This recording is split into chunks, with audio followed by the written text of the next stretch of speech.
In the last debate, one of your opponents, Vivek Ramaswamy, said that you were bought and paid for by the GOP establishment. So my question is, how much money did you get? I mean, look, this is what you could do when you're a 38-year-old guy with no experience and pliable principles, which is what Vivek really has turned out to be. I mean, one of the reasons he said that night was because he had said Donald Trump was the greatest president of the 21st century during the debate. And I responded, well, that's not what you said about him in your book a year ago. And he said, that's a lie. Well, then the next day, even Fox News came out and said, no, that actually was true. He said all these horrible things about Trump in his book. He's anti-George Soros, but he took a George Soros scholarship to go to law school.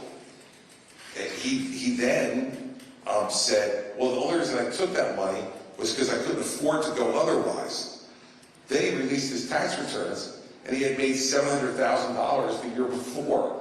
I think you could have fit in somewhere in there, even after tax, paying your tuition to go to law school. So, look, I'm, been bought and paid for by anybody. I don't shy away from having been a lifelong Republican. I'm proud of it.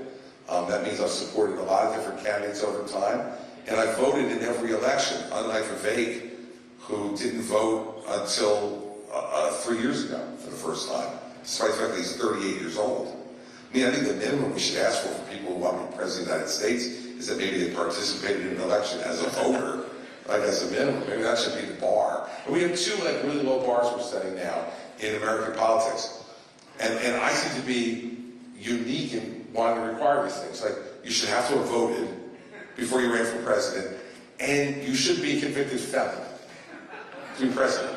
Somehow these now seem to be high bars that you have to mount. But I think at a minimum, we should at least require that 35 years old, natural-born American citizen, and not be a convicted felon, and maybe have voted in an election or two before you decide you want to run for president. Governor Christie, a lot of questions, including students here at New England College.